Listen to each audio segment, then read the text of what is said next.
Young Law reporting for us. A lawsuit against Carnival Cruise Line filed earlier this week for allowing passengers to board a cruise ship with coronavirus positive passengers still on board. And as the coronavirus pandemic continues to unfold across the country, many lawyers anticipating a wave of COVID-19 related lawsuits. Here to discuss how COVID-19 is impacting the legal field, our chief legal correspondent, Dr. Laura McNeal, joining me live via Skype. Hey. Hi, how's it going? Doing all right so far. So how do you think the coronavirus pandemic is going to impact the legal field? I believe there's going to be a tremendous increase in litigation, and I think a lot of the litigation will be related to COVID-19 cases. So individuals are not letting other people know about potential exposure to COVID-19, businesses not following proper safety procedures. I think it's just going to be a complete influx into the legal system.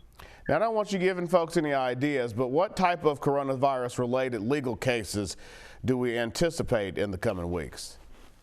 I think that it will be definitely every aspect of public life, to be quite frank, from restaurants not taking the proper social distancing recommendations by the CDC to individuals in, like I mentioned earlier, employers, businesses. So any situation in which someone turns a blind eye to the possible risk of exposure to COVID-19 is going to produce some possible litigation risks.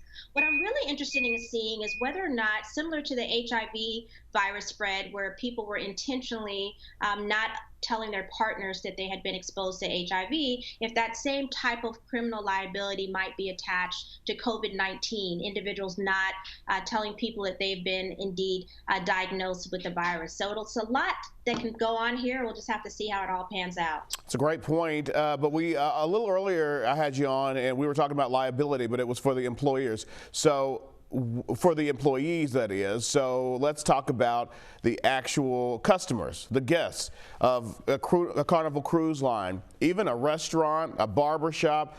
What is their liability risk?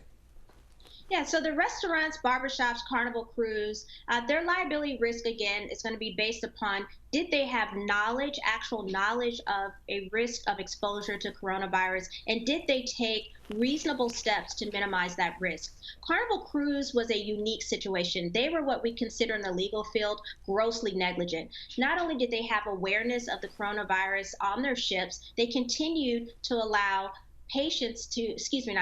customers to board their ship, knowing that they had just removed infected passengers from that ship. They essentially said the party keeps going. And so that type of gross negligence, all businesses, employers want to avoid. And again, we don't, in the legal field, we don't have this expectation that people are going to be superheroes with capes and they can stop the complete spread of the virus, but they do need to take reasonable measures to reduce that risk. And what advice do you have for somebody who thinks they may have to file a lawsuit against a company or a workplace? I think the first thing they need to do is to contact an attorney. If they feel that their lawsuit is based on some type of safety procedures that aren't being followed, they would need to contact their local OSHA affiliation, so the the Occupational Safety and Health Administration.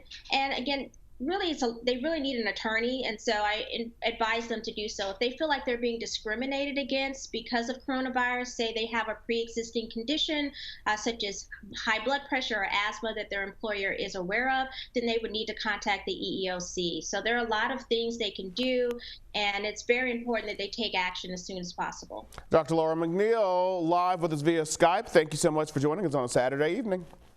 Always. Thank you.